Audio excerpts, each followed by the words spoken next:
Hey everybody, it's GauntletX and welcome back to some more Magic Arena. Today we're going to be playing this week's Midweek Magic event, which is a super exciting one for me, a Phantom Bot Draft. I absolutely love it whenever they add a draft or sealed event to Midweek Magic, because it gives players a way to hop into these formats for free, which does not happen very often. So definitely hop into this event if you haven't already, if you're at all interested in playing the Chromatic Cube, because that's what we'll be drafting today. By the time this video gets uploaded, there should be about 24 hours left to hop in for your Phantom Bot Draft. But without further ado, it's the Chromatic Cube. If you want to see some more Chromatic Cube drafts, we've got some regular Chromatic Cube Premier drafts, but let's get our free Chromatic Cube bot draft out of the way here. So for pack one, pick one, we have one very Chromatic Cube way to go here, and that is the Kami War. This cube is absolutely loaded with dual lands, 3 colored lands, and mana rocks to help hit a bunch of very multicolored stuff, so that 5 color cards like the Kami War are very viable. You're going to be playing against a bunch of 3+ color just value piles, a bunch of 5 color decks. The other main archetype in the cube is just like 2 colors, very synergy-driven decks like blue-red spells or something with expansion explosion. So Kami War is the funnest way to go here, and I really want to show off the Chromatic Cube in all of its glory whenever I draft these cubes. I tend to be as splashy and multicolored as possible. Definitely not a lot of like monocolored or 2-color stuff going on, so Kami War seems like a pretty solid place to start, and I might just roll with that. As always with cube drafts, the formats are primarily for fun, even if it's not the free version, and definitely in the free version, just have fun with it. Take the cards you're most excited to be playing and build something neat out of that. So for here, we're going to go for the Kami War. Pack 1, pick 2 now. No really good mana fixing or really good lands. We have a bunch of dual lands, which are great. I prefer the shock lands over the pathways because they can provide us with a green mana on one turn and a white mana on another turn, instead of having to lock in our choice the second we play this land and keep it that way. So I do prefer the Temple Garden if I was going to take a land here. We've got a Fabro Elder though, which is a really fun mana ramp card. This doesn't mana fix you. It adds the mana of the colors of cards you already have on the board. So it's not going to help you hit a color of mana that you can't cast anything of. But it is going to add a lot of mana. By itself, it taps for a green and a white. And if you have any other colors worth of cards on board, this can tap for a pretty significant amount of mana for only a 3 mana card. It can tap for 4 or 5 mana, even if you're really lucky. So I like Fabro Elder a lot. For the individual like highest win rate cards here, if you're just trying to get as sweaty and competitive as possible, Noxious Gearhulk always has an absurdly high win rate in the cubes.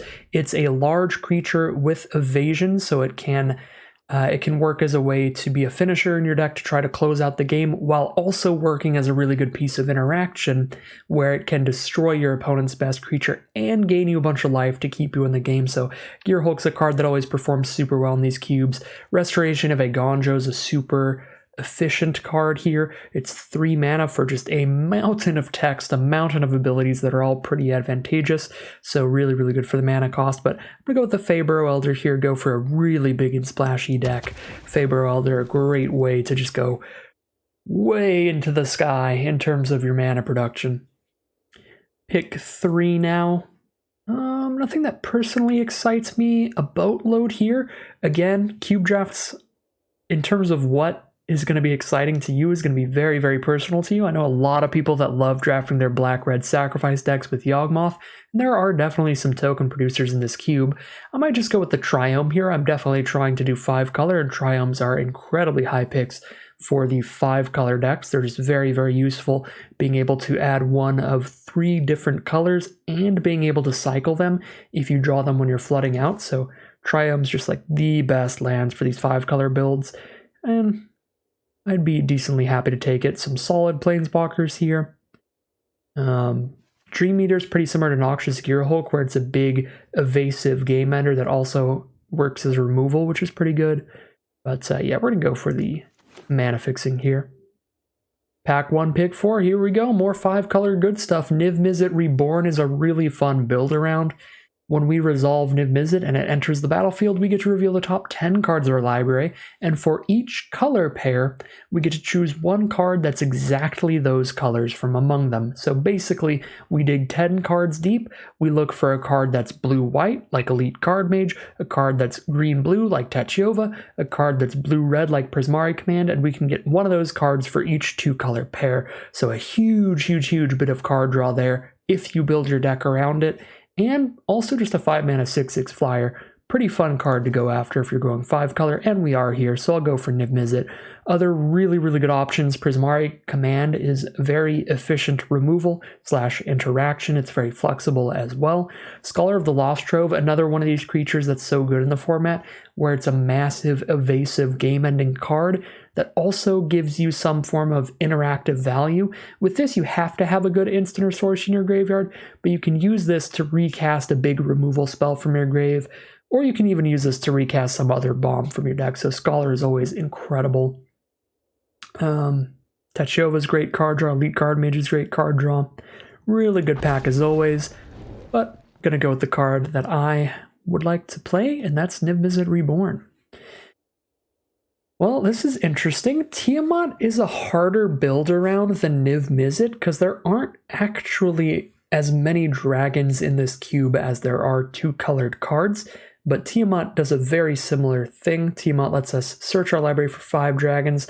When Tiamat enters the battlefield, put them in our hand, and one of our dragons is Niv Mizzet Reborn. A little sad that it doesn't synergize with the Kami War because the flipped Okagachi made Manifest is not tutorable. We only get to see the front half of the card while it's in our library, so that doesn't count as a dragon to search up, but still, Tiamat to search up Niv Mizzet still seems pretty fun. It's another big splashy 5-color card. We're just going all in today on that. Great stuff for the green ramp deck here, Elvish Mystic, Kiora, but we're going Tiamat, sticking to our guts here.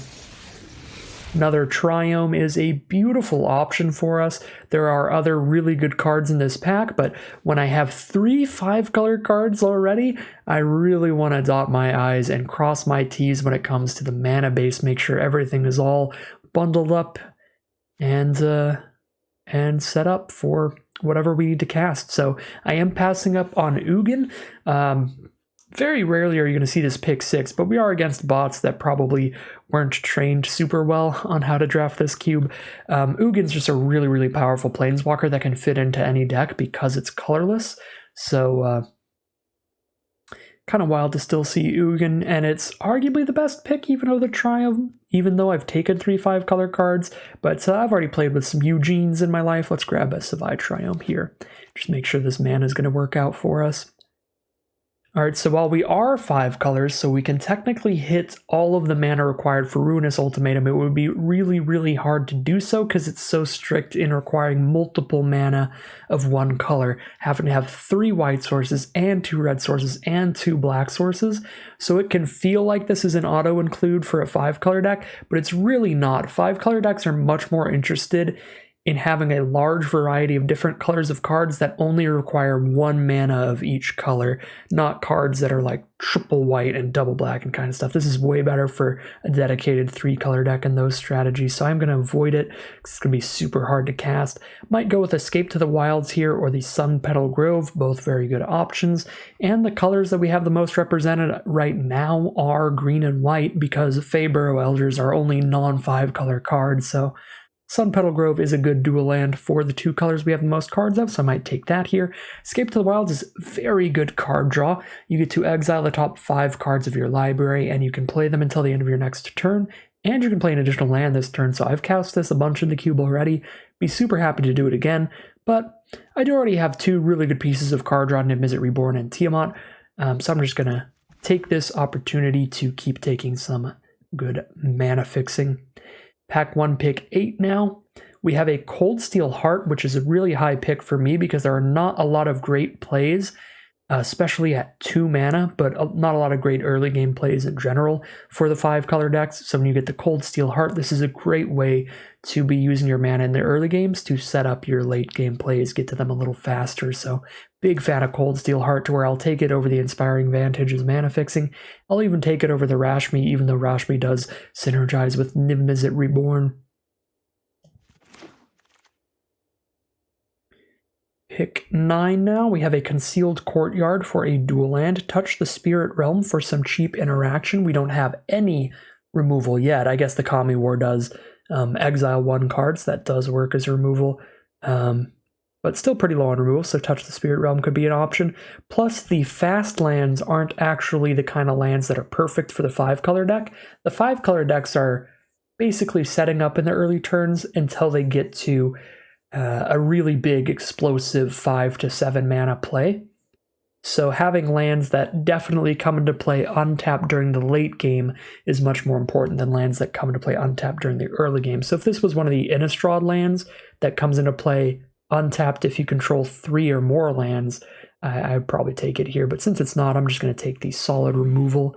I think we could also take a card to work with Nimizit. Expansion Explosion's not horrible, but it is a lot of mana to get to that explosion. But Nahiri, I mean, you really need to build around it with some warriors and equipment and stuff, and we're not going to be doing that in a 5-color deck. So yeah, I think the picks are Touch the Spirit Realm for removal, Expansion Explosion for Nimizit value, or the strongest card in the pack is just Corvald for sacrifice stuff, but I'm just going to get interaction, get removal. Okay, here we have Aral's Outburst, which is another card that works as removal and card draw, and it's a card we can draw off of Nimizit. Pathways are pretty good. Maybe I should take a pathway here, but I'm going to take the Outburst because of the 2-color effect. Again, my ranking of the dual lands for this kind of 5-color deck, I have the check lands like Sunpetal Grove and the shock lands above the pathways, and I would probably take either one of those. I would definitely take a Triome over that Ral's Outburst there, but the pathways were like borderline between a pathway and an outburst, so just went with the Outburst. Here, nothing's phenomenal for 5 colors, so I will take the pathway here. Red-green pathway, pretty good. Best card for us in our slower deck here would likely be Dream Eater. Give us another way to interact with our opponent's plays. Maybe the Dragon Master Outcast. It looks like a 1-drop, but it's just another 6-drop. This doesn't do anything until you have 6 or more lands, but when you do, it does win the game pretty fast, spitting out a bunch of dragons. Very fun card. Pick 12. Well, Scholar of the Lost Trove is an incredibly powerful card. I'm more than happy to run that.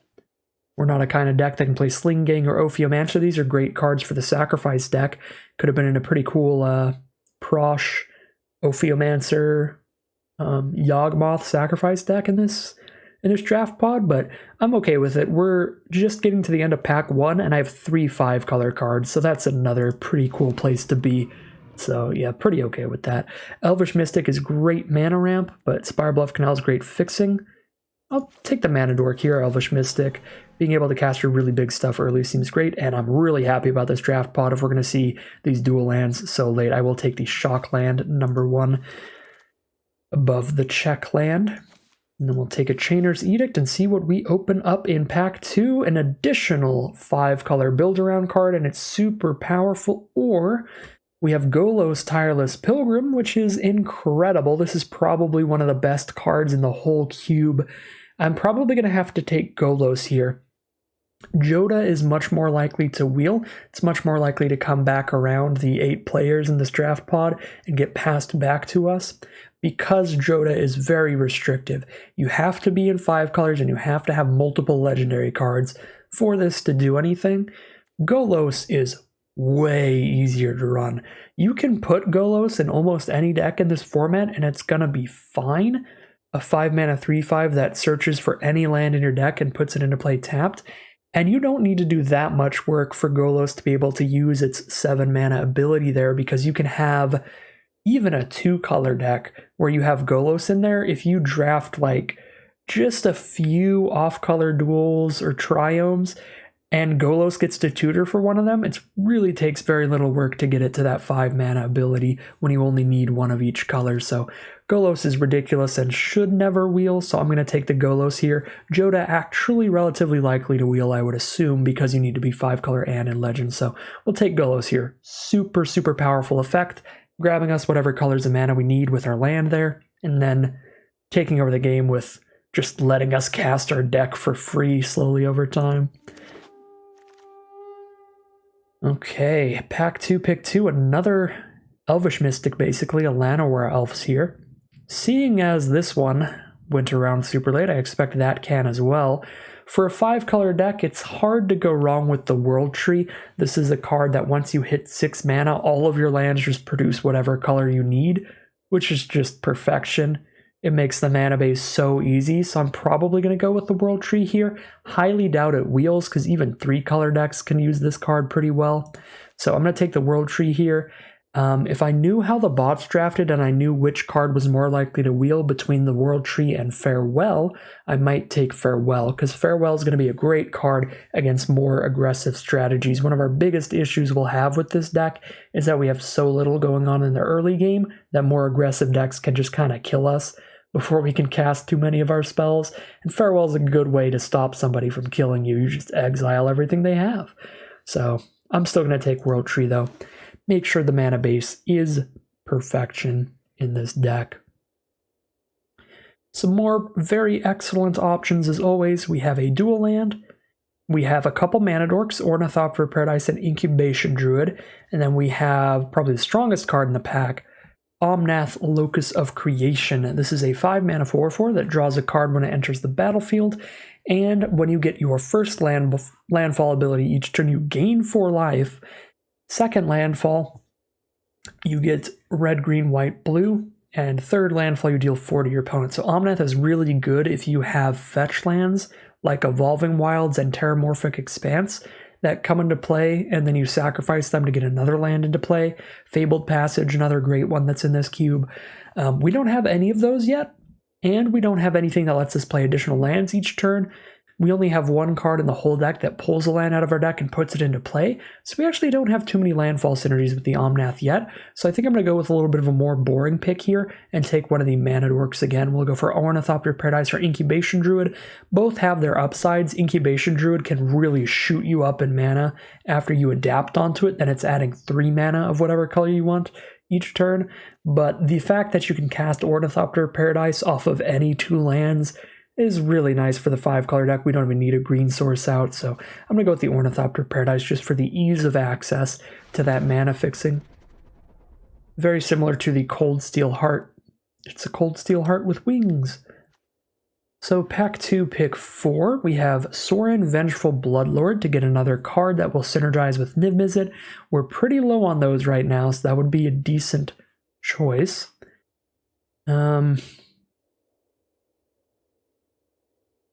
Yeah, none of these other non-land cards are massively exciting to me. They're all very cool in their own right. So it's between Sorin and the dual land. How boring am I going to be today? I mean, it looks boring now to keep taking dual lands over cool cards like Sorin. When you think about it, it just means we get to cast all of our spells more often. It means we'll have more fun when we actually get into the gameplay because we're not going to have as much mana issues. So we're just going to take Overgrown Farmland. I don't actually think Sorin looks that powerful in this deck is the problem. It's the card that makes the most sense for us because it is a 2-colored card, but we're not going to have too many creatures to return, so it's just a Planeswalker that sits there poking our opponent for 1, basically. Not going to have too many creatures on board getting lifelink or anything like that. Scoop up that Overgrown Farmland. Pack 2, pick 5, we've got a Sundown Pass, which is beautiful. I'm actually a massive fan of Menagerie Curator. Even in decks that don't have a super large amount of creatures, this just draws you a lot of cards randomly. Whenever you're casting a creature that is a different creature type from everything in your deck, you get to draw a card off of it, and that happens a lot in Cube, because Cube creature types are all over the place. We've got a little bit of a nombo with it, in that we're trying to draft some more dragons that I keep forgetting about with Niv Mizzet and Tiamat, but we only have 1 Tree Folk. It is a Tree Folk Druid, so Elvish Mystic and Faber Welder would cancel them out under Menagerie Curator's list, but we only have 1 Thopter in the deck, 1 Scout in the deck, and 1 Sphinx in the deck. I guess that's still only 3 cards that trigger it, and we're about halfway through the draft. This might be one of the worst Menagerie Curators I've ever drafted if I take it, but still good. Maybe I'm just supposed to take Despark. This is probably a better 2-color card for us than the Sorin was. Another card that we can pull out of the deck with Niv Mizzet, which is good, and it's very good interaction. There's a lot of explosive permanents that cost 4 or greater. I'll go Despark here. Again, Despark, Sundown Pass, Menagerie Curator, but very much check out your creature types when a Menagerie Curator shows up. This is good mana fixing if you're casting a lot of creatures. and a bunch of card draw if there are a bunch of random card types. All right, pack 2, pick 6. A few 2-color cards, which is really nice. We don't have a white-blue card yet, we don't have a red-white card yet, and we don't have a green-black card yet. So any of these 3 up our 2-color types for the Niv-Mizzet Reborn. I think I'd like to take the Obscura Polymorphist here. I'm very much looking for more ways to interact with my opponent's early game threats, and the Polymorphist is a way to do that.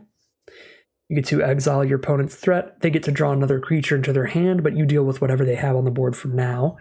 So we'll take that. Ooh, Kinnan Bonder Prodigy. Pretty nice card to have for the green-blue card in the deck.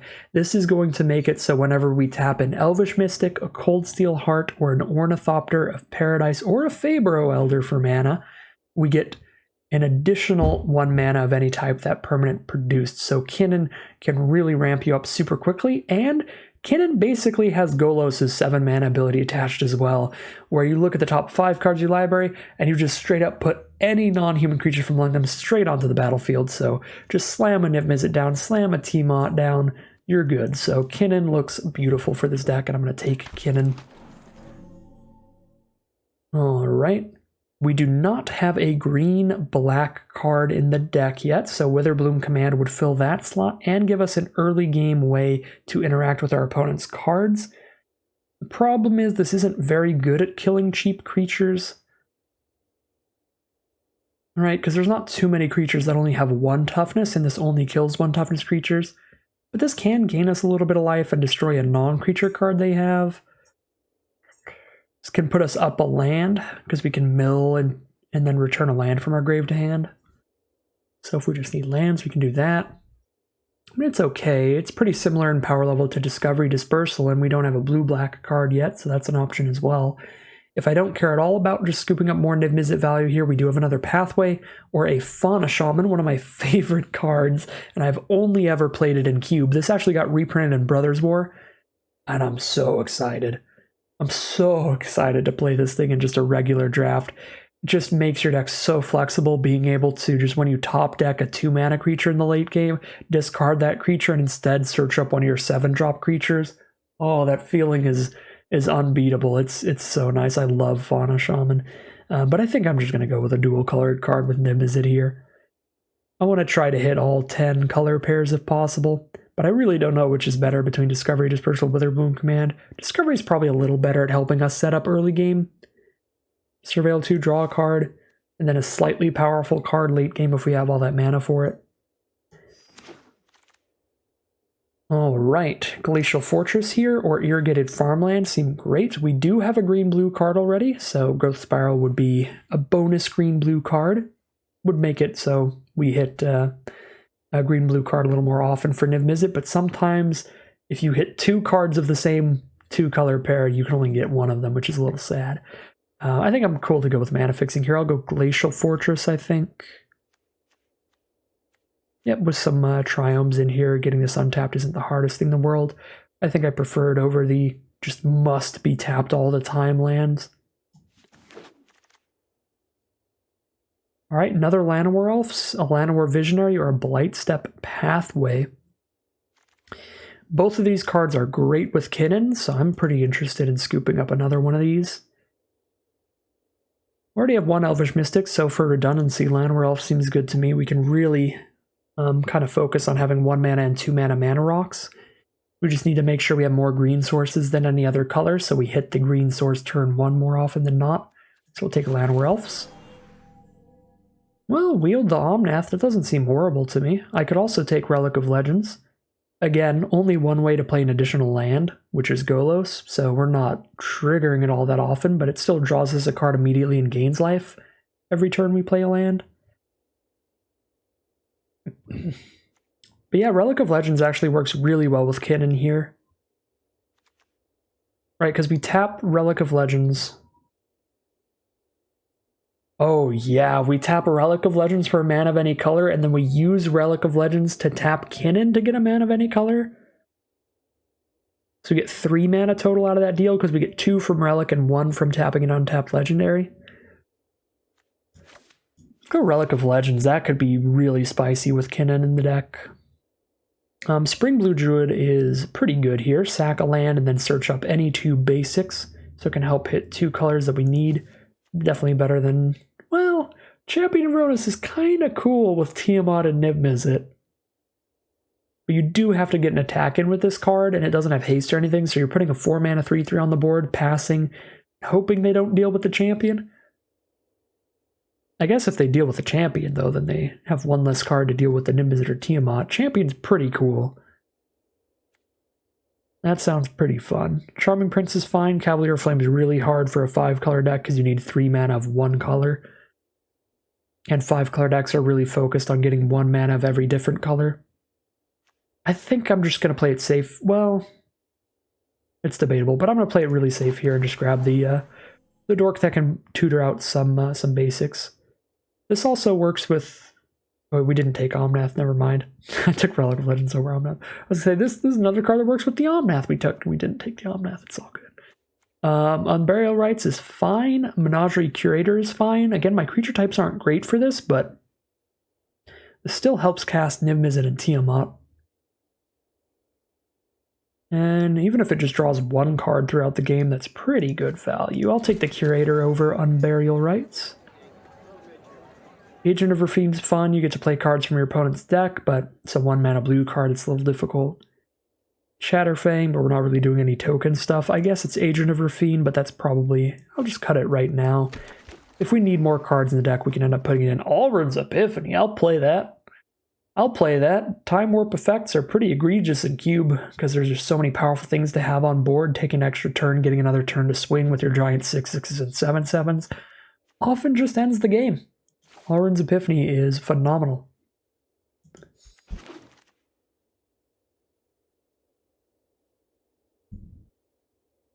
All right, here we go with pack 3, the final pack of this draft, and there are some incredibly busted cards here, some incredibly good ways to go.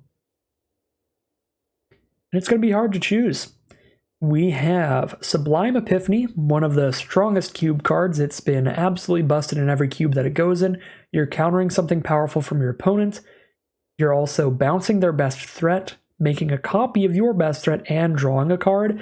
It's like pretty consistently a 4-for-1 when it comes to card advantage, which is really, really powerful, doing just 4 really strong things at once. So this is probably the single-handedly strongest card in this pack. That being said, another card that's quite powerful and very fun is Mirari's Wake. This makes all of your creatures get +1/+1, and the really cool text makes all of your lands add an additional mana of whatever type they were producing when you tap them. So you just double up your mana output the turn you get this Mirari's Wake down, which is super, super fun. Probably what I'm going to go with here. It's also a second green-white card, so it's another card we could hit off Niv-Mizzet, which is cool. Yeah, I think I'm going to go with that here. Tons of other ways to go. Could take the Deathclap Glade, of course. Hornet Queen's a huge, huge, huge way to stabilize, no matter how aggressive your opponent is, how much stuff they have going on the board state. Pretty hard to attack through 5 Death Touchers. So Hornet Queen can turn things around. Lyra's an incredible angel. Excellent, excellent stuff in this pack, but I'm going to go Mirari's Wake. Seems the most fun. Ooh, another 5-color card to play around with. Don't mind if I do. Essica, God of the Tree, is a very good mana dork to help get the mana we need to cast our stuff. Also turns any other legends we have on the board into mana dorks. And the back half of this card is we can just cast the Prismatic Bridge, which is going to keep getting us a planeswalker or creature from our deck onto the battlefield for free every turn, which is pretty game-ending when you have, again, a Niv-Mizzet and a Tiamat in your deck. So Essica Prismatic Bridge, probably the choice I'm going to take here. Kind of sad to pass up on Oracle of the Alpha. This card is absolutely busted. It's doing insane things in Alchemy right now. You shuffle the 9 strongest cards ever printed into your deck, the Power 9, Ancestral Recall, a 1-mana way to draw 3 cards, Time Walk, a 2-mana way to take an extra turn, Time Twister, a 3-mana way to have everybody shuffle their graveyard back into their library and draw 7, and then a bunch of very good, very quick mana rocks, Black Lotus, get 3 mana for nothing. And then all of the Moxes, which is essentially play an extra land this turn just for absolutely free. So Oracle of the Alpha is busted and easily abusable with flicker effects, return to hand effects, return from graveyard effects. Card is absurd, but Essica's a little better for what we're doing. And another card here that's really good for what we're doing that I'd love to wheel but probably won't is Binding the Old Gods. Love, love, love this card in 5-color decks because you're going to destroy something, so it's going to put removal in your deck while also putting really good mana fixing in your deck because of the second ability to pull a forest out. That hits non-basic forests, so that hits triomes like Ketria Triome. So Binding the Old Gods, great stuff there. Rafine's Tower also excellent, but let's get a Prismatic Bridge, shall we? All right, pack 3, pick 3. What do we have now? Don't believe I've taken a green-black card yet, and I don't know if Binding the Old Gods will wheel, so we can take a Nissa of Shadowed Boughs to work with Niv-Mizzet. She's not mega powerful, though. Not that interested in her outside of her 2-color mana cost. We've got a pretty good amount of legendary creatures in the deck so that we could cast a Karn's Temporal Sundering. The huge downside of this spell is you can only cast it with a legend on board. You can also just take Dryad of the Elysian Grove. This makes your mana base so easy. Very similar to the World Tree. If you have this on board, then all of your lands just tap for whatever type you need, which is incredible. I'll probably go with the Dryad here. Make things real easy mana-wise. Okay. Rockfall Vale. Haven't taken a land in a while. 1, 2, 3, 4, 5, 6 non-basics total. That seems solid to me. Bunch of strong cards here for sure. Nothing really necessary for the 5-color deck though, so I'm pretty cool with Rockfall Vale. Beanstalk Giant's also a pretty fun one. Grab whatever basic land you need from your deck, put it into play, and then just play this as a really big creature later in the game. I actually do want a few more really big creatures to work with our Prismatic Bridge now. Because I only have like 3 really big game-ending creatures, Tiamat, Scholar, and Niv-Mizzet. Yeah, I mean, Beanstalk Giant helps mana fix us and puts another just giant creature in the deck, so I'm actually going to take that there. Ooh.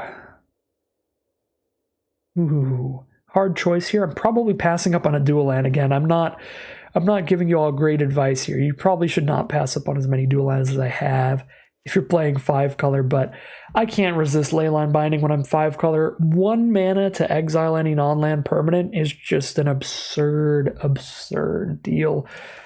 Again, a multi-format all-star because that domain cost reduction is so ridiculous, so I'll take the Leyline Binding here. All right, another 5-color card, which is cool, but this is one of my least favorite of the 5-color build-arounds. The reason being, if you've already gotten your mana base to a point where you have white, blue, black, red, green, you're probably not having too much difficulty casting your spells. So this is good in the very narrow, very rare occasion where you have Maelstrom Archangel and 2 other massive spells in your hand, like Kami War and Tiamat, because you can't cast Kami War and Tiamat in the same turn unless you have Maelstrom Archangel. But that's kind of a rarity. Most of the times I feel like it plays out where you cast your Maelstrom Archangel, next turn you draw a card, and then you're like, well, I just have my 6 mana for Kami War, and my other cards in hand are like 3 mana spells anyway, so I'm not getting that much value off this trigger. So not that into Maelstrom Archangel, and I don't have a red-black card yet for Niv-Mizzet, and I still don't have a ton of removal and cheap interaction, so Kolaghan's Command solves a lot of those issues here. Gives me another card with Niv-Mizzet, gives me great cheap removal, cheap interaction, something to do early game. So I'm going to take Kolaghan's Command over that 5-color build round, because I'm just, again, not a super huge fan of that one. I don't know if this counts for Niv-Mizzet, but if it does, that's a solid choice. There's also Temple of the Dragon Queen. We just choose a color, and that's what this land is. It's basically Evolving Wilds. It's fine mana fixing. It's solid. But there's also Gilded Goose, and I love me some Mana Dorks, and we're trying to get as many 1-mana Mana Dorks into the deck as possible. There's another card that ramps up doubly with Kinnan Bonder Prodigy, so a lot of great stuff that the Gilded Goose is doing for us. So Kinnan adds an additional mana of any type the land produced, so we could use Mind Stone with Kinnan. The fact that Mind Stone produces colorless is a pretty big bummer for us, though, in a 5-color deck, and there's a very strong 2-color card in this pack, the Thief of Sanity, that'll work with Niv-Mizzet. It's our second blue-black card, unfortunately, but this card's still absurd. A 3-mana 2/2 flyer, whenever it deals combat damage to a player, look at the top 3 cards of the library, exile 1 face down, and put the rest in the grave. And for as long as that card remains exiled, you can cast that spending mana as though it were mana of any type. So you get to start casting cards from your opponent's deck against them, which is just a super huge feel bad for your opponent, and you just feel like an absolute monster in the best way. So I'm going to take Thief of Sanity. All right. We do not have a red-white card yet, but we also don't have a million dual lands right now, where Deathcap Glade could be very useful to us. Super hard choice. Electrolyze is a very good, cheap piece of interaction, as is Rip Apart, but I think I'm going to go with Deathcap Glade here. Just get another dual land into the deck. I feel like this last pack I've done pretty good. I've taken like Leyline Binding, Kolaghan's Command, for more cheap interaction there. So we'll take the Deathcap Glade for more mana fixing. And we did wheel the Binding of the Old Gods. That feels exceptional.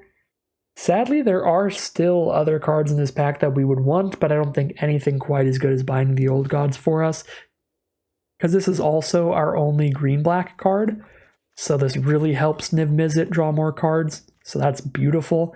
The other great cards here are Cultivator's Caravan, obviously again with Kinnan, doubling up that mana output, and Back Alley Gardener, letting us get just random lands into play every time we're playing creatures is pretty sweet, but we'll go Binding. Now we've got some dual lands. 1 mana of whatever color we choose, or just a blue-red dual. This might be kind of dumb. Probably supposed to take the more flexible mana like Forsaken Crossroads. But I just really like lands that tap whatever for whatever color I need each other turn.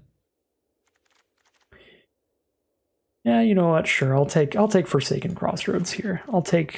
Get a land in the deck that just comes into play, and I just state whatever color I need, and it will give me that color. And Rockfall Veil Wield, we'll take that. Meteor Golem's okay.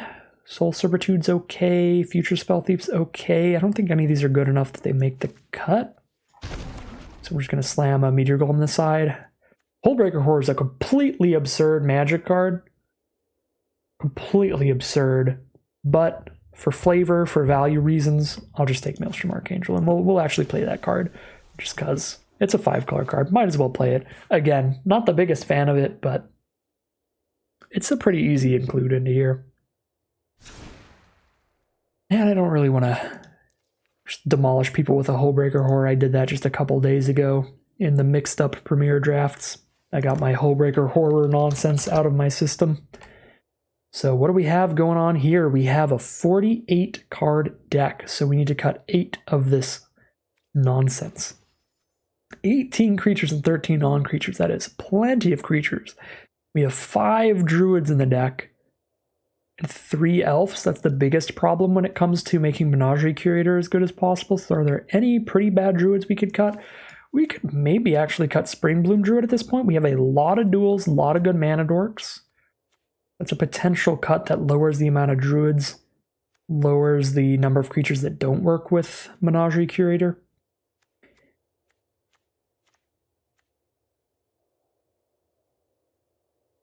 I have 2 gods in this deck. Yeah, I have Essakov, the god of the tree, and I have Tiamat, the dragon god. It's kind of cool, but also kind of bad for us. I don't actually have that many cards that pop off with Scholar. Recasting an instant sorcery or graveyard. Recasting a graveyard, good lord, everything in the graveyard now. Instant sorcery or artifact from the graveyard. We can recast Kolaghan's Command, Despark, Rowl's Outburst, Discovery, Dispersal. These are all pretty not that impactful plays, so I think we cut the Scholar. Again, I've got a lot of 3-drops here and a lot of druids, so I'll cut the Springbloom Druid. Still got to cut 6 more cards. It's going to be difficult. I might actually cut a Mirari's Wake here. Mirari's Wake's always hilarious after it pops off because then you just have all the mana in the world, but if you don't have activated abilities to use it on, anything to dump all your mana in, then it doesn't really matter that much. Like if you spend turn 5 playing Mirari's Wake and then your turn 6 plays just another big 5-drop anyway, it's not the craziest. Actually, this should probably be pretty good in our deck because a lot of our big late game plays are cards like Niv-Mizzet Reborn that it's like we cast it and then we draw a million other cards. So we want the mana up to cast everything we just drew off the Niv-Mizzet. Same with Tiamat, we pull out the Niv-Mizzet. So with Mirari's Wake, we could on turn 6 play Tiamat and Niv-Mizzet. Right, because we have 6 lands out, that's 12 mana, 7 plus 5, yeah. Cast Tiamat and Niv-Mizzet in the same turn because Tiamat tutors for the Niv-Mizzet.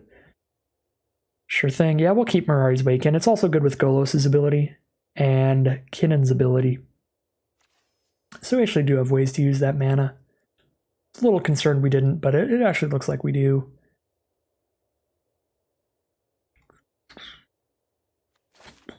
Might touch the Spirit Realm just because Leyline Binding is better, and I want to keep like all of my 2-colored pieces of interaction in the deck, so cut the 1-color ones like Chainer's Edict and Touch.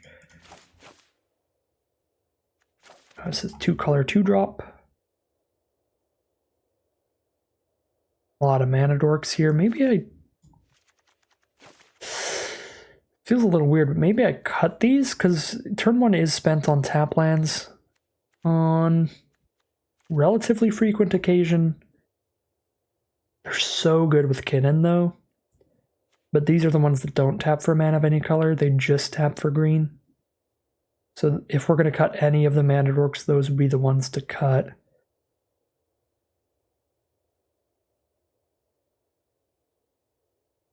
Million of things to do at 3 mana. We're really chunking up at the 3-drop slot. It's like, could drop a Thief. Although Esika's a 5-drop. Yeah, this isn't that bad. That's not too many 3-mana plays. So even if I cut Elvish Mystic and Llanowar Elves, I still have Ornithopter of Paradise, Gilded Goose, Menagerie, Curator, Relic of Legends, and Cold Steel Heart. I still have 5 mana rocks with Kinnon.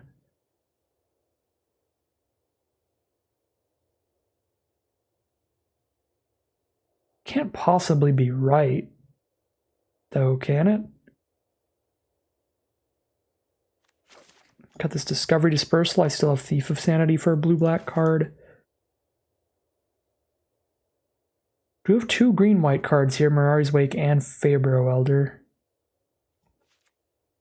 I need to cut down on some stuff to get down to 40 cards here, so...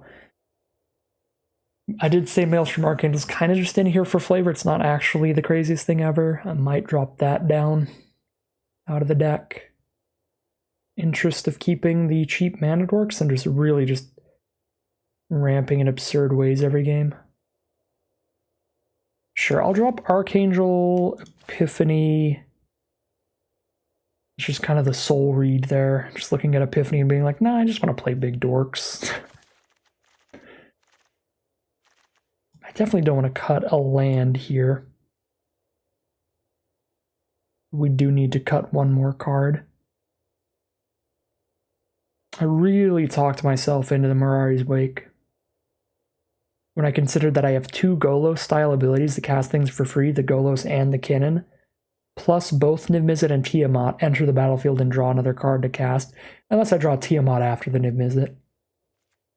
Maybe I have a lot of mana dorks and mana rocks, so maybe I have enough mana rocks and mana dorks and stuff to make up for running like a 16-land deck. It would still be really bold and probably not the right play, but this is the free draft. We get as many chances as possible, as many opportunities as possible to get 3 wins with this deck. We could play 20 games if it takes it.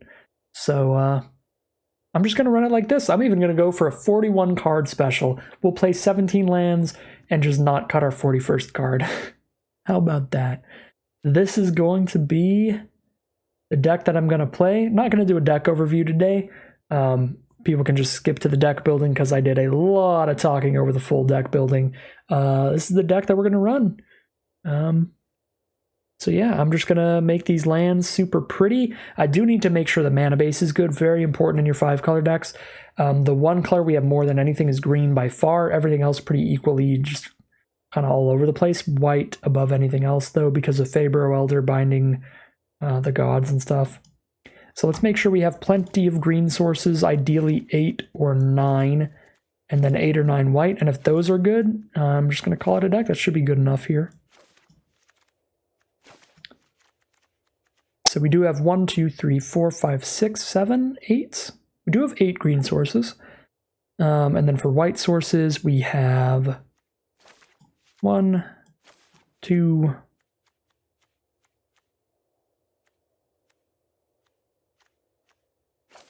3, 4, 5, 6. 6 is not horrible.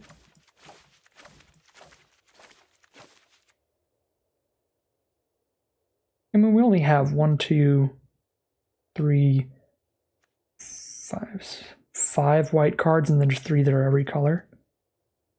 I'm pretty cool with that, and that's the important colors out of the way. I'm just going to roll with it here. I really want to get into the gameplay, so I'm going to do so. I would probably spend a little more time on the mana base, making sure it's all perfect, if I was like competing for getting my gold back or anything, but it's the free draft. It's the Midweek Magic Draft. We're going to run it like this. I'm just going to make the lands pretty, and we'll get into the gameplay. All right, here we are in game 1 of the Midweek Magic Chromatic Cube Draft. I've got a really good curve here where I get to play a turn 1 Elvish Mystic into a turn 2 Dryad of the Elysian Grove, which immediately lets me play a 3rd land on turn 2 to play a Mirari's Wake incredibly early because the Dryad mana fixes us. If my opponent doesn't have cheap ways to get our Dryad of the Elysian Grove off the board here, this game could end real quickly, because Mirari's Wake into the Tiamat combo where we cast Tiamat to 2-drop Niv Mizzet and cast Niv Mizzet in the same turn is going to be absurd. So let's see what happens here. The World Tree is going to be our opponent's turn 1 play. Let's get this Sun Petal Grove down, drop the Dryad, and also play a World Tree of our own. And our opponent is already miles behind. That's 4 mana out on turn 2. Ridiculous work done by Elvish Mystic and Dryad of the Elysian Grove. I am incredibly happy I did not cut that card. So I could play Mirari's Wake now just immediately, and then next turn do ridiculous things. I can Beanstalk Giant here, but then I can't Mirari's Wake. Let's just get the Wake down. Swing for 3 and pass the turn. That is 5 mana out on turn 3, and on turn 4 we have 9 mana if I don't draw a land. So here's a Liliana the Veil, which is a powerful card. The mysteries.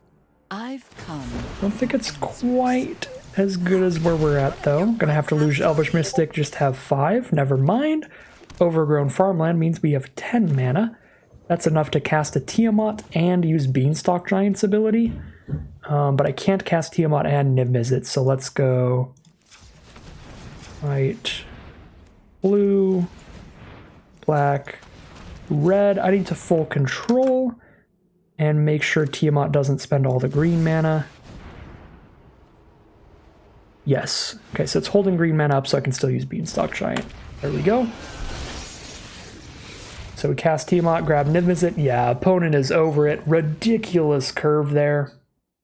I was about to get a Niv Mizzet to hand and still have the mana up to use my Fertile Footsteps and pull out another basic land. So absurd game there. Everything just working together perfectly. Any hand where we have Llanowar Elves or Elvish Mystic into Dryad of the Elysian Grove as our turn 1, turn 2 play, it's going to be nigh unbeatable, and we had it there. So let's check out what our first random rare reward is.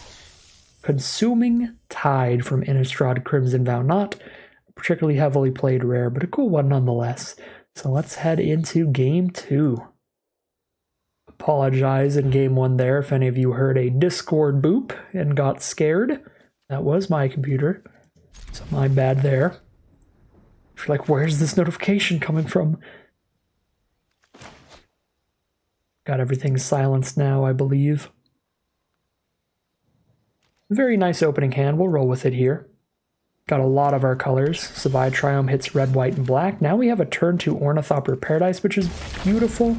Yeah, playing a Triome, just immediately putting Leyline Binding to a 3-drop, it's ridiculous. After I play this island, it's only 2 mana to play that. Completely busted. Yeah, this hand's beautiful. We have a Golos now coming up. So much stuff we can do here. So much stuff we can do here. Relic of Legends, just set up more. I can play Relic of Legends and hold up a Leyline Binding next turn.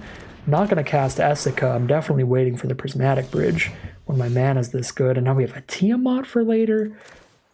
Oh, such good stuff here. So now I have green, blue, and then my choice of red, white, or black on board, as well as 2 cards to tap for mana of any color, which means I am perfectly set up to add white, blue, black, red, green, and have all 5 colors. So taking 2 from Llanowar Visionary, at least that means my opponent's not playing a 5 mana spell this turn. Ophiomancer is the play. Could exile that, but I'm not particularly scared about that. So we'll save the removal for later. Plus I have a card that can just deal 2 damage to it. Use a much weaker removal there. Let's go ahead and play the Prismatic Bridge, I think. I'm going to take a good chunk of damage here. I'm going to take 5 damage, but we're setting up an potentially incredibly powerful game-winning card if we get to untap with the Prismatic Bridge.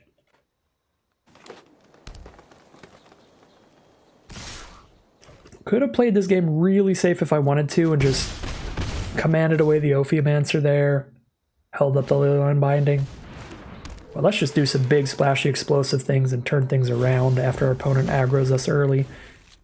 Polymorphist. Exile Ophiomancer, they draw a different creature to their hand. Yeah, probably better than hitting the Dryad. I could also just choose not to do that. Mirari's Wake here. Pretty exciting. Pretty exciting. I could just Golos it up though. Golos is a pretty good blocker on the board right now. Get another land out. Probably pull out our other Triome. Yep, there it is. And that makes us have all the land types, so we still get to hold up Leyline Binding after doing that. I was going to say that was the one thing that made me not want to play Golos, but in 2 different ways, we're still holding up a white for Leyline Binding. We have Ornithopter Paradise, or we can use Relic of Legends to tap Golos to cast Binding. So yeah, this way we're still holding up interaction, still holding up a Leyline Binding, which is exceptional.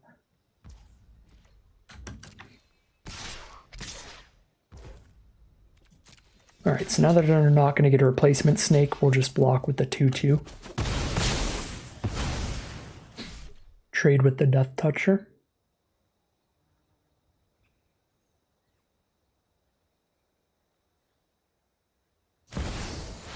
Liliana Dreadhorde General. That is horrible for us because that is going to destroy all the creatures on the board. There's no opportunity to cast Leyline Binding before my opponent gets to minus it. As you can see, full control mode, can't Leyline Binding until this ability is already on the stack, so it resolves no matter what. That being said, I can't Leyline Binding if I let my creatures die first, and I would like Liliana to die before the creatures die, because Liliana's static effect lets them draw cards when their creatures die. Now we've got a Thief of Sanity. I can't quite afford Tiamat, so we'll just play Mirari's Wake and be set up. Pass the turn. We're all set up. We have a Prismatic Bridge giving us another creature every turn and a Mirari's Wake for double mana on our lands. Alright, cut down my Thief of Sanity, but I got plenty more nonsense coming. Elysian Caryatid, another mana dork for our opponent. What we got from the bridge? Niv Mizzet Reborn, pretty good one, pretty good one. I only hit 1 2-color card, a little sad, but Fabro Elder, pretty good when you've got a Niv Mizzet down. Tiamat's a lot worse now, so I'm probably just going to play the Elder. Because it's a 6/6, because we have 5 colors of permanence, and then I'll just hold up a bunch of interaction. Blow up whatever my opponent plays, kill them in 2 swings here. Multiple ways to blow up low toughness cards. Okay, I can blow up a Gear Hulk, but not until it's already killed the Niv Mizzet. But I can make them discard their last card in hand, which is great. So we're going to have them discard a card, and we're going to destroy an artifact. So they discarded an Antuco Slicer, brutal one. This card's really good. That lets them return a card from their graveyard to their hand. And if they kick it, they get to return a card from our graveyard to their hand. Antuco Slicer. Very interesting alchemy card. Alright, got an Elvish Mystic, it's fine. Ooh, here's a Kinnan to dump all my bonus mana into. My, like, infinite mana I have over here. I think I'd rather play a Kinnan than a Tiamat and just start spinning the wheel. I might have gone through most of my creatures with this Prismatic Bridge, actually, now that I think of it. Kinnan's actually not as good as Golos would have been, but Golos is long gone. Still in an overwhelming board state here. My opponent needs to get to the point where they can spend 13 mana into ribbons, which means they need 15 total. 6, 7, 8, 9. They have 9 mana right now. So they need quite a bit more. So we can almost definitely outrace them. I might as well kill the Caryatid so they can't block, because this also lets me draw a card. I'll draw a Kami War. Might be out of creatures. We'll see what Prismatic Bridge hits. I think it just hits like Llanowar Elves now. Oh, there is a Beanstalk Giant still in there. That's good. Send everybody in. Drop a Llanowar Elves and pass the turn. I guess I don't have any instant speed interaction anymore, so this is the point where I just play Tiamat as a 7/7.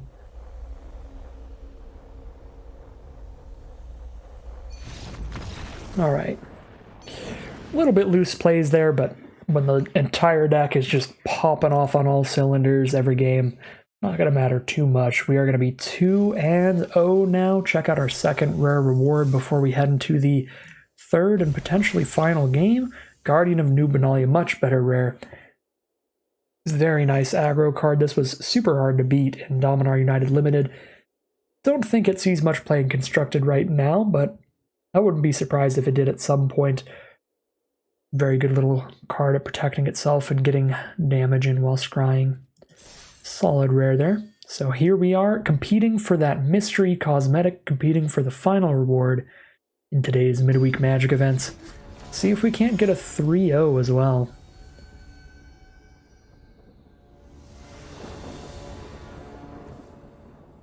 All right, we're on the play. This is where our lack of early green mana is really painful because we have 2 green mana dorks. If one of these were a forest instead of these other 2, this hand would be beautiful. So this is why we should have considered maybe even going up to 9 or 10 green sources, because instead this is going to have to be a mulligan. And is much better here. We don't get to play the Llanowar Elves turn 1, but thanks to World Tree we can play it turn 2. I'm going to drop Rouse Outburst. We don't have a red source. I guess I don't have a black source either for that one, but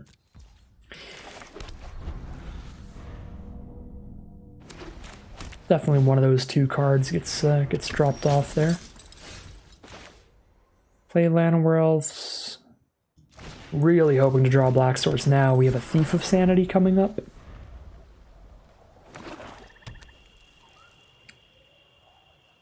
This may be the game where our mana base catches up to us. Not quite as much when it comes to dual lands as I would have preferred in this deck.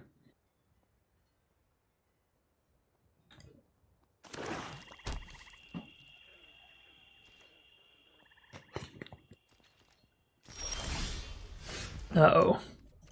Things are looking really bad. If I get up to 6 mana, I can start casting everything, but I need to survive until then. Luckily, our opponent's not, like, curving out on us. They did play a 1 mana creature, but they didn't play, like, an aggressive 2 mana and 3 mana creature with it. Alright, sure, you can blow up my Llanowar Elves. My problem isn't really the quantity of mana, more it's the colors of mana, because I have 3 mana cards, 2 mana cards to play. I just don't have the black source. So Llanowar Elves was only really helping to maybe play like a Niv Mizzet if we're lucky. If I play this Sacred Foundry untapped, I still can't cast anything. I could cast Leyline Binding, but I can cast Leyline Binding even if I play this tapped because I don't have a Mountain or Plains out yet. So that reduces the cost to 3. So we just play this tapped and we have Binding up. Or I pay the 2 life to play it untapped so I can pay for Esper Sentinel when I cast Leyline Binding. I guess it's probably important to stop them from drawing a card that might be worth the 2 life for the Leyline Binding here. Alright, and I just kind of want to stop their early aggression right now. Just give me a little bit of time to draw Black Source. Then I can despark whatever other threats they're going to play. Olagon's Command, an Esper Sentinel.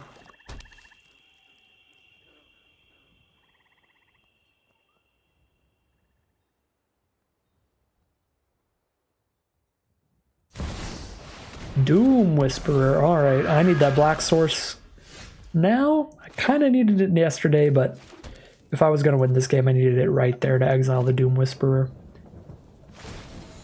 No Black Source for us means we probably lose here, probably have the mana base catch up to us. If I hit any land now, the World Tree goes active, and as long as I have enough in terms of the number of lands, I can have whatever land types I need. So I could cast Kolaghan's Command and Despark in the same turn, even though I won't technically have any Black Sources. Looks like it's not going to be enough against an Angel of Invention, though. I mean, if I hit a land, I Despark Doom Whisperer, and then I Kolaghan's Command to kill Angel and Esper Sentinel. Like, that's a very real start to getting a handle on the problem. So I Kolaghan's Command, I pay the extra mana for Esper Sentinel, I blow up Angel of Invention, and destroy the artifact that is the Esper Sentinel. So 2 to any target, destroy target artifact.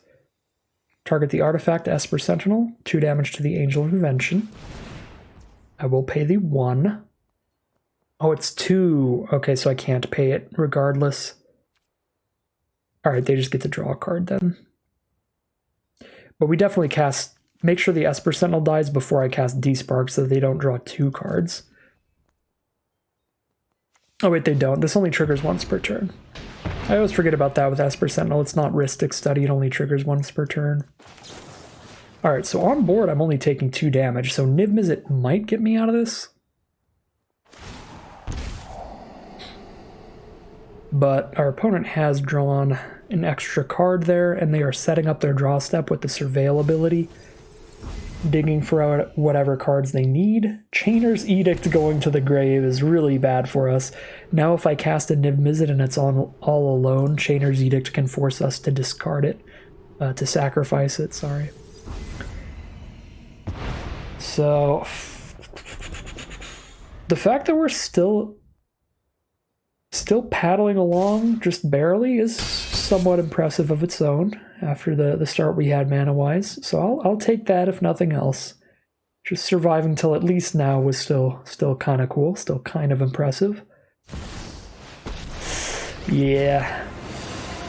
Planeswalker will snowball things in the other direction here. Necromancy is an art. Yeah. Can't afford anything I pick up off Niv Mizzet, which means I just trump and take 8 damage. That's going to be game. 2 and 1. Alright, now we've got another beautiful hand. We've got the Gilded Goose to start it off, and the green source for the Gilded Goose early. Let's go for it.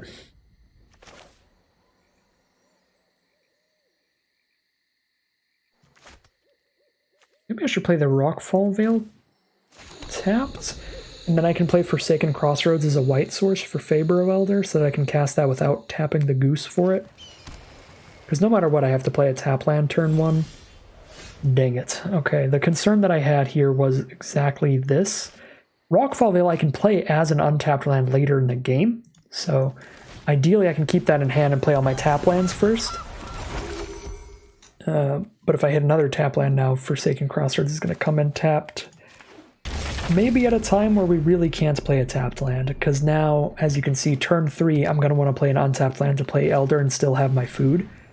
So that turn 5, I can play a Tiamat if Elder's still on the board. Because it'd be 1, 2, 3, 4, 5, 6, 7 if I play an untapped land there. Luckily, I'm just hitting all untapped lands, which is really helpful.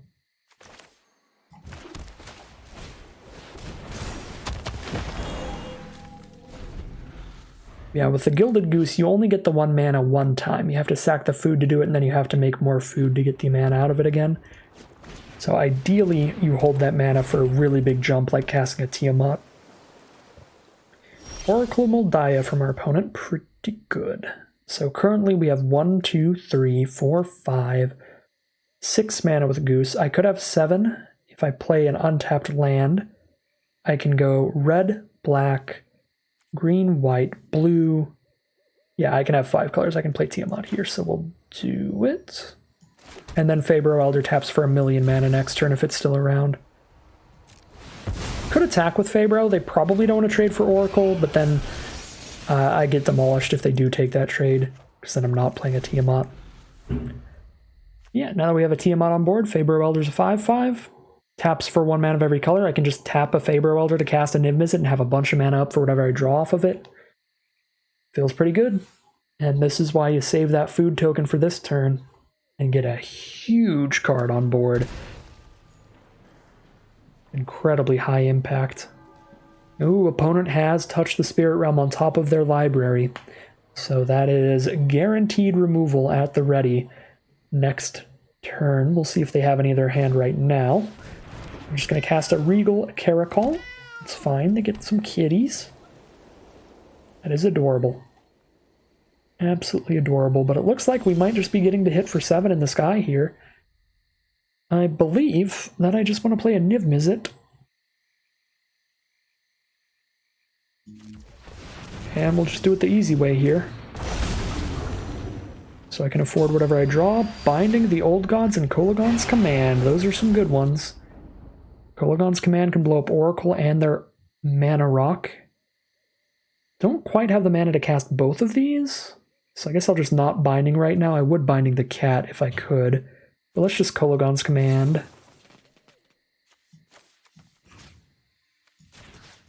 This is still pretty great value.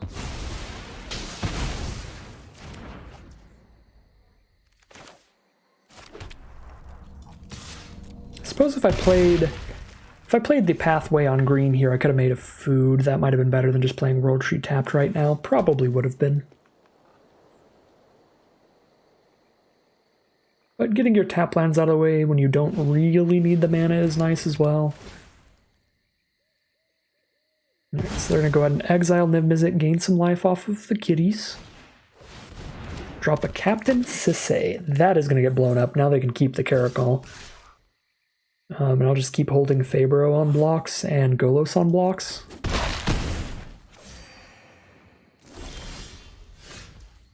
I guess I could even just Binding the Old Gods that touch the Spirit Realm, but I really don't feel I can just let them tutor for a legend every turn. Oh my god, I was going to, I had it in my head, I knew exactly what I was going to do. I was going to Mirari's Wake and then cast the Binding the Old Gods off of the land mana so that I could double up the mana and play Golos and Wake this turn as well. But I messed that up, so I'll just Golos here. My brain's malfunctioning here, doing a lot of things at once, as always when recording and trying to explain all the game actions you're doing and everything. Definitely happens.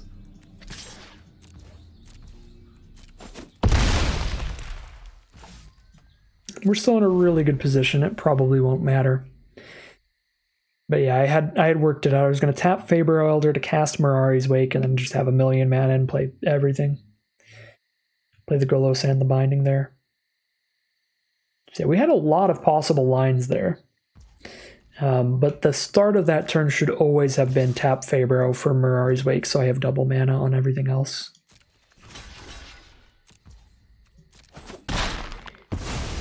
But then it could have been blowing up the touch to get Niv Mizzet back. You know, could have been a lot of different stuff after that.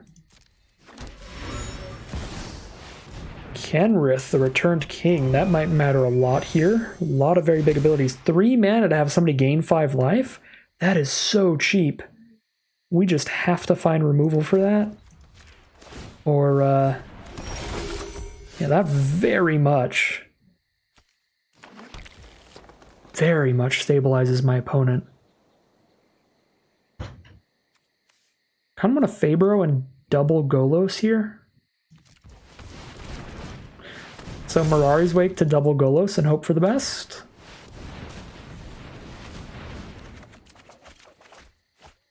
Leyline Binding for Kenrith. Yeah, we got it.